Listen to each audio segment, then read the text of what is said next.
Aku bakal rangkumin kursus prompt engineering dari Google yang panjangnya 9 jam dan jadi nggak lebih dari 30 menit buat kamu.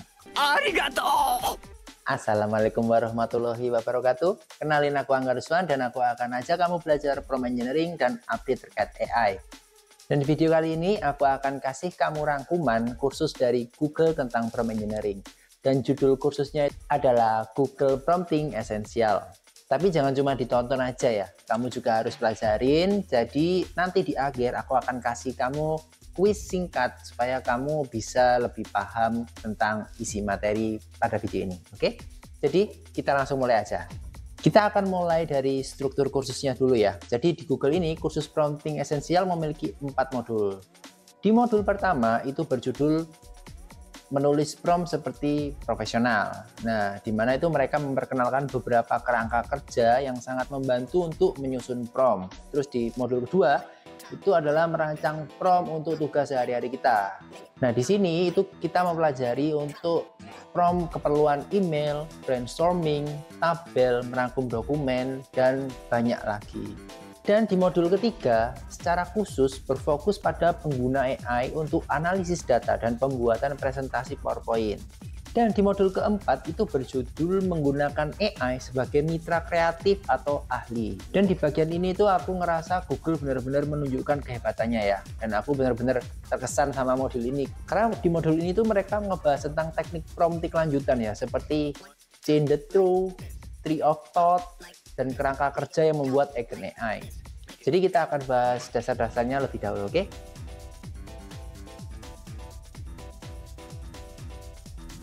Kita mulai dulu apa sih prompting ini dari versi Google ya. Jadi, kalau menurut mereka, prompting itu adalah proses memberikan instruksi spesifik kepada alat generatif untuk menerima informasi yang baru atau mencapai hasil yang diinginkan pada sebuah tugas tertentu. Nah, tugas-tugas ini tuh macam-macam ya teman-teman ya. Ada yang bentuknya teks, gambar, video, suara, bahkan sekarang coding. Nah, di kursus ini mereka tuh memberikan kerangka kerja dengan 5 langkah untuk merancang prompt. Pertama tugas, kedua konteks, ketiga referensi, keempat evaluasi, dan kelima iterasi. Nah, yang disebut tugas sendiri itu apa atau task? Itu adalah yang kamu inginkan AI melakukan apa. Nah, misalnya kalau ulang tahun temenmu akan datang dan mereka itu menyukai anime, itu kamu bisa ngetikkan saran hadiah apa yang bertema anime pada ulang tahun itu. Misalkan promptnya kayak gini ya, sarankan hadiah bertema anime untuk ulang tahun temanku.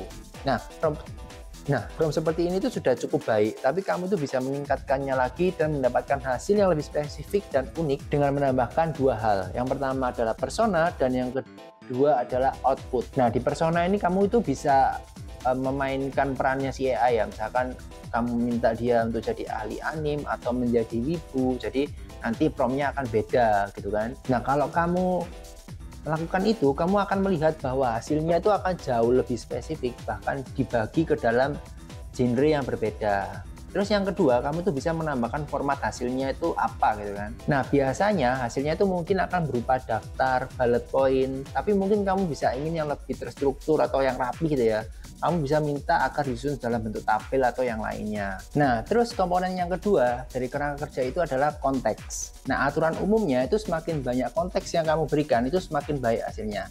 Contohnya hadiah ulang tahun tadi ya. Kamu bisa menjelaskan kalau temanmu ini usianya 24 tahun dan anime favoritnya apa, misalkan Solo Leveling, Naruto, One Piece, dan sebagainya. Kamu akan mendapatkan hasil yang lebih spesifik. Nah, di bagian ketiga itu referensi. Nah, di sini tuh kamu bisa kasih contoh sama AI. Kadang kan kita itu susah gitu ya nggambarin dengan kata-kata, tapi dengan kasih contoh itu jauh lebih gampang dipahami sama AI.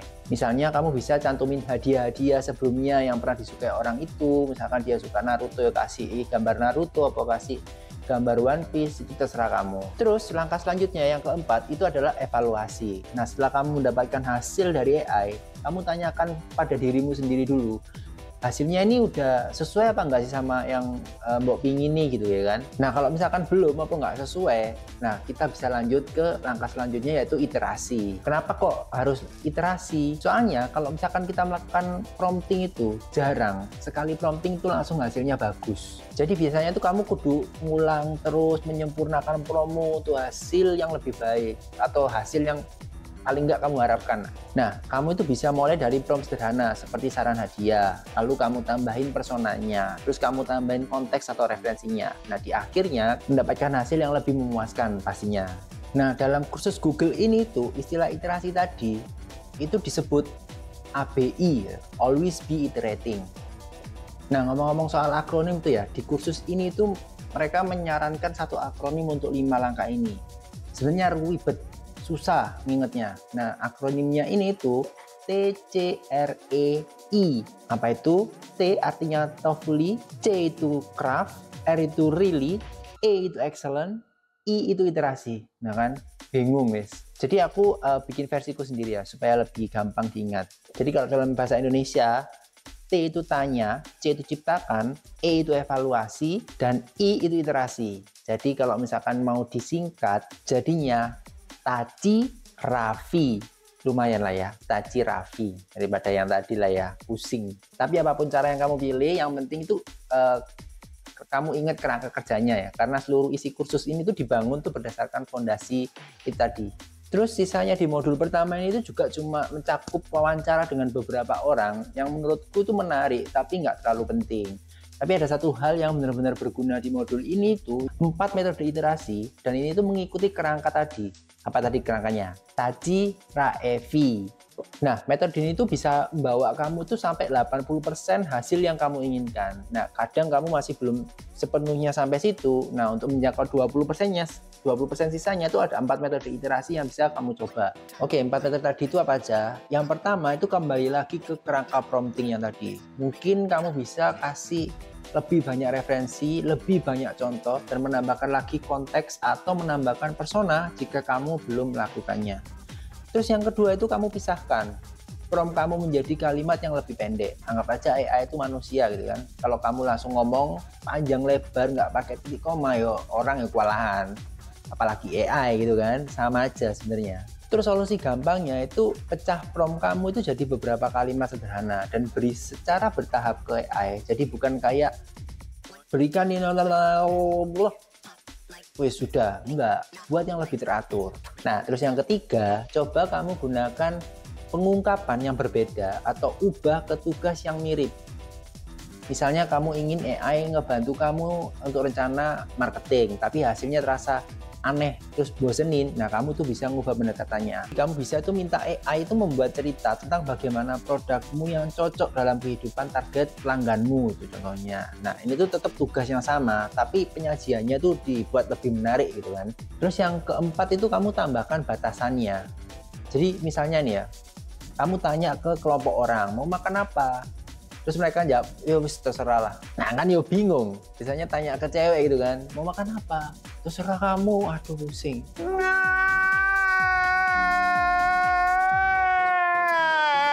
Nah itu sama kayak AI. Kalau nggak ada batasan, hasilnya itu akan terlalu umum. Tapi kalau kamu buat batasan, misalnya kalau kamu bilang, buatkan playlist road trip hanya dengan lagu-lagu asal Jepang atau tempo sedang.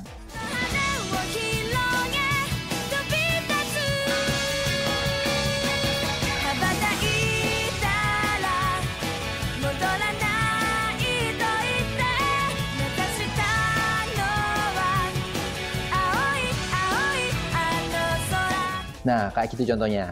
Nah, sekarang kita akan bahas terkait multimodal prompting.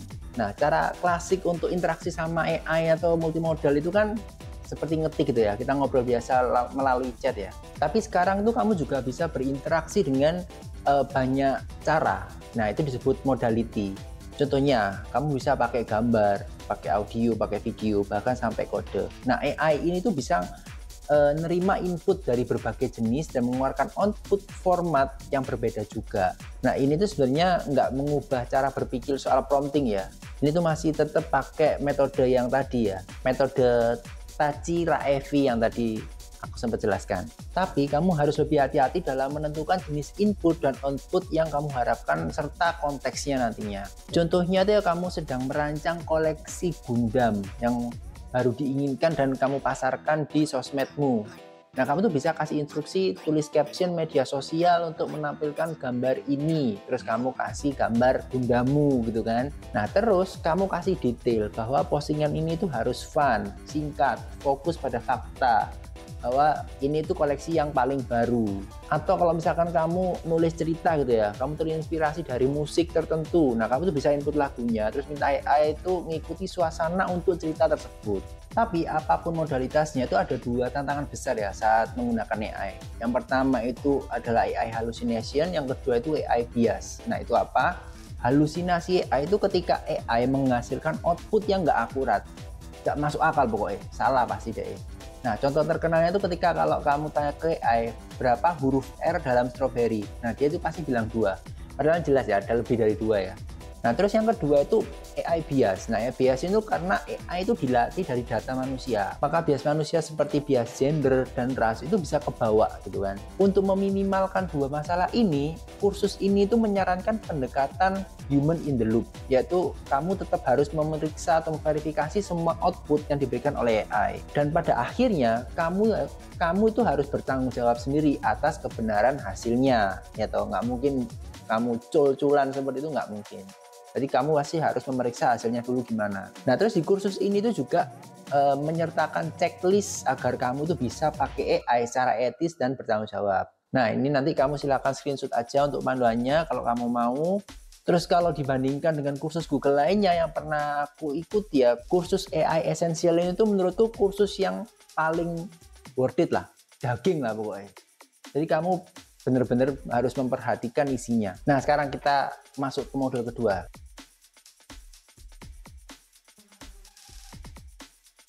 Nah, di modul kedua itu berjudul merancang prompt untuk tugas kerja sehari-hari. Jadi intinya itu ngasih contoh menggunakan kerangka yang sudah aku share di modul 1 tadi. Nah, karena itu bagian ini tuh akan aku bahas cepet aja ya. Aku akan soroti beberapa contoh yang menurutku itu penting dan sisanya itu cukup kamu screenshot aja lah. Jadi bisa kamu jadiin untuk koleksi prompt library-mu. Nah, salah satu kasus penggunaan terbesar dari Gen AI tool adalah untuk membuat konten. Nah, misalnya menulis email. Misalkan contohnya kamu adalah manajer gym gitu ya. Kamu perlu memberitahu staff tentang perubahan jadwal. Nah, promptnya aku bisa pakai seperti ini. Aku adalah manajer gym dan kami punya jadwal baru. Tolong tuliskan email untuk memberitakan staff tentang jadwal baru ini.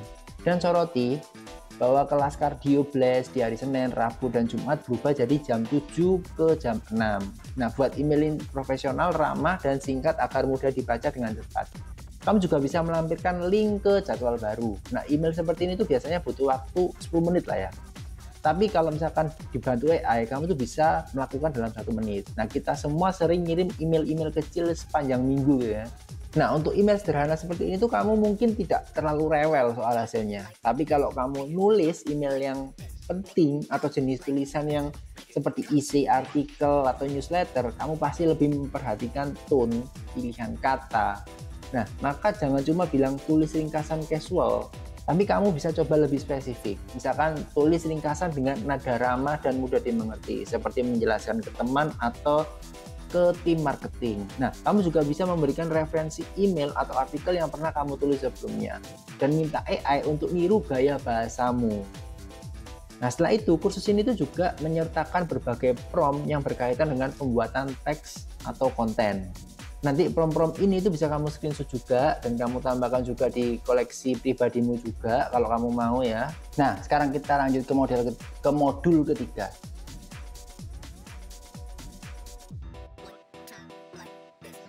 Sebenarnya modul 3 sama modul 2 itu mirip-mirip ya. Tapi di sini tuh lebih fokus ke contoh kasus penggunaan yang sangat membantu, khususnya dalam hal analisis data dan presentasi. Tapi ini disclaimer dulu ya.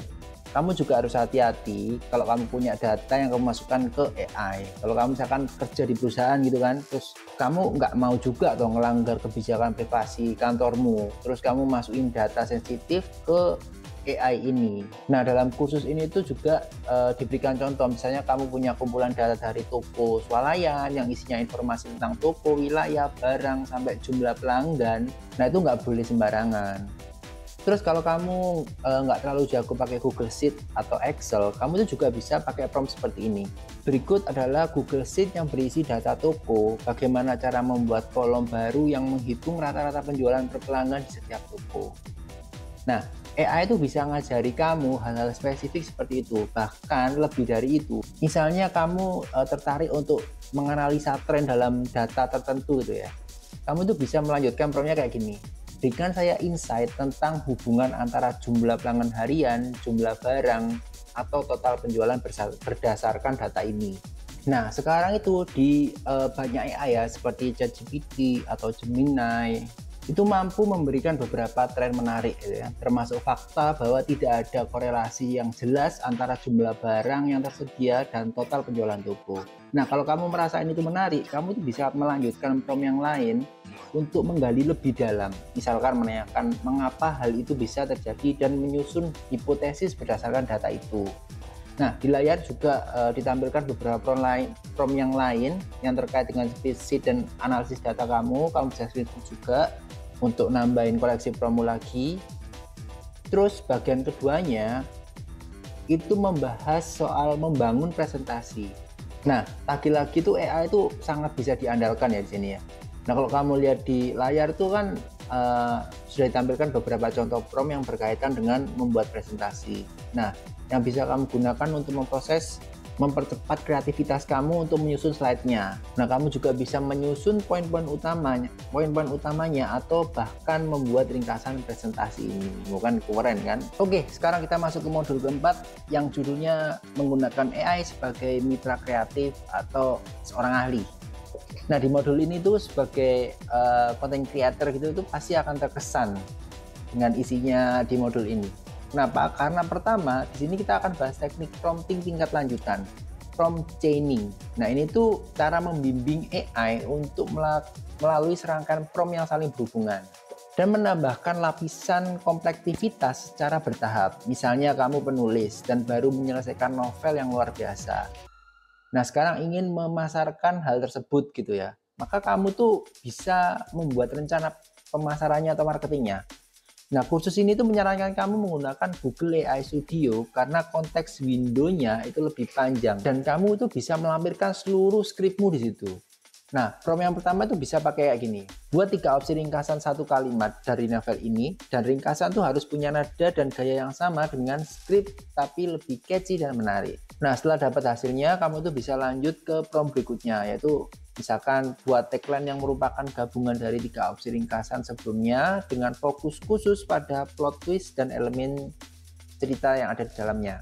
Nah, karena tagline ini itu sifatnya adalah marketing, nah di sini itu harus menggugah rasa penasaran pembaca kan ya. Nah, misal kamu suka sama hasilnya itu kamu bisa lanjut dengan prompt seperti ini ya. Buat rencana promo selama 6 minggu untuk tur buku dan lengkap dengan lokasi, channel promosi untuk setiap titik pemberhentiannya. Nah, itu contoh prompt chaining ya. Jadi maksudnya itu prompt yang dilakukan secara bertingkat, nggak langsung sekaligus. Nah, ada 2 teknik lanjutan lainnya, chain of thought prompting dan tree of thought prompting. Nah, meskipun kedengarannya ribet, sebenarnya itu teknik itu simple. Jadi chain of thought itu teknik di mana kamu minta AI untuk menjelaskan proses berpikirnya secara langkah demi langkah, mirip kayak guru matematika lah. Jadi kamu bisa minta untuk tunjukkan cara kerja dan bukan cuma jawaban aja. Jadi sepanjang rangkaian promo itu cukup tambahkan kalimat seperti ini. Jelaskan proses berpikirmu, wis langsung jelas. Nanti dia akan memberikan hasil yang tadi. Dan ini tuh akan ngebantu kamu tuh memahami alasan dibalik jawaban AI. Dan mungkin kamu bisa memberikan feedback yang lebih baik kalau misalkan kamu nggak puas untuk hasilnya. Nah, terus kalau tree of thought prompting itu tuh teknik untuk mengeksplorasi banyak jalur pemikiran sekaligus, seperti dahan pohon kalau katanya si kursus ini ya. Nah, ini tuh cocok untuk masalah yang kompleks atau abstrak, seperti membuat alur cerita atau membuat karakter-karakter unik atau menyusun draft dokumen panjang. Nah, kamu tuh bisa bekerja sama AI untuk mengevaluasi banyak opsi sebelum menentukan hasil akhirnya. Nah, ada tips keren lainnya. Kamu juga bisa gabungin antara chain of thought dan tree of thought, minta AI menjelaskan proses berpikirnya. Nah, dengan gitu kamu tuh bisa kasih feedback secara bertahap. Keren kan? Dan satu lagi tips praktisnya. Kalau kamu bingung harus mulai dari prompt seperti apa, minta aja AI untuk bantu ngebuat promptnya. Nah, teknik ini tuh disebut meta prompting. Prompt untuk membuat prompt, simple tapi powerful. Nah, di bagian terakhir dari kursus ini tuh ngebahas tentang AI agent. Nah, sebenarnya AI agent aku sudah pernah buat kontennya ya. Nanti aku akan sertakan kontennya yang kayak gini ya. Di situ sudah aku jelasin secara singkat sih, tapi ini kan aku ngejelasin AI agent dari sudut pandang kursus ini ya, kursusnya Google ini ya. Jadi sejauh yang aku lihat sebenarnya belum ada kursus yang bisa menjelaskan sejelas ini terkait AI agent. Nah, pertama itu kita akan mulai dari definisinya. Apa itu AI agent? AI agent itu adalah semacam ahli virtual yang dirancang untuk ngebantu menyelesaikan tugas tertentu, menjawab pertanyaan dalam konteks yang lebih mendalam. Nah, kamu itu bisa punya berbagai macam AI agent. Mulai agent coding untuk bantu nulis, untuk melakukan code, atau agen marketing untuk bantu bikin rencana pemasaran, atau bahkan agen nge-gym untuk bisa ngebantu kamu gimana caranya nge-gym yang baik. Nah, di kursus ini tuh ngebahas dua jenis agen itu secara spesifik. Yang pertama, simulation agent yang disebut agen SIM, agen yang bisa mensimulasikan situasi bersamamu, misalnya melakukan wawancara kerja atau melakukan role play. Terus kamu bisa tambahkan stop rule untuk menghentikan sesi simulasi ini. Misalnya berhenti kalau saya menjawab dengan bagus, atau setelah itu agent akan memberikan rangkuman dan saran yang ditinggalkan oleh peserta. Nah, terus yang kedua itu expert feedback agen dan disebut sebagai agen X. Agen ini tuh seperti konsultan atau tutor pribadi. Dia tuh bisa ngasih kamu umpan balik sesuai topik yang kamu pilih. Nah, agen seperti ini tuh kuat banget ya. Asal kamu nyusunnya itu benar, itu powerful banget untuk pekerjaanmu, atau kalau misalkan kamu melakukan hal-hal yang berkaitan dengan klien besar. Nah, di kursus ini itu juga kasih kamu panduan gimana caranya untuk membuat AI agent untuk kasus apapun. Secara umum itu bisa menentukan persona yang harus dijalankan AI. Contohnya bertindak sebagai pelatih kebugaran atau sebagai ahli nutrisi, banyak. Terus kamu bisa kasih konteks dengan detail yang banyak. Contohnya ingin meningkatkan kebugaran atau menjalani gaya hidup sehat. Terus spesifikasi jenis interaksi atau percakapan yang kamu harapkan. Misalkan tanya saya soal pola makan atau latihan, atau berikan masukan tentang hal-hal yang terkait kesehatan. Dan kamu juga bisa tentukan kata kunci untuk menghentikan sesinya, misalkan stop atau freeze atau sakit atau apa, terserah kamu lah. Terus kamu juga bisa minta feedback setelah percakapan itu selesai. Contohnya setelah percakapan selesai berikan aku rangkuman dan sarannya. Dan itu tadi secara garis besar ya yang ada di kursus Google sepanjang 9 jam. Oke, selamat ya, kamu sekarang sudah menyelesaikan seluruh kursus prompting esensial dari Google dan berhasil menghemat 9 jam waktu belajar. Tapi seperti yang sudah aku infokan di awal tadi ya, untuk mastiin kamu benar-benar ingat isi materinya, aku ada pertanyaan-pertanyaan sedikit yang aku tampilkan di layar saat ini dan kamu bisa jawab itu. Nah, sebagai bukti kamu bisa ketik itu di kolom komen juga ya. Nah, gimana kalau misalkan kamu ngerasa rangkuman ini lumayan, kamu bisa share ke temanmu supaya temanmu juga bisa belajar tentang prompt engineering ya. Terus kalau misalkan kamu masih ada pertanyaan, kamu juga bisa tulis di komen, insya Allah aku akan balas satu persatu. Dan yang terakhir, seperti biasa, jangan pernah takut sama perubahan AI karena kamu pasti lebih canggih dari AI. Sampai jumpa di video selanjutnya dan Assalamualaikum warahmatullahi wabarakatuh.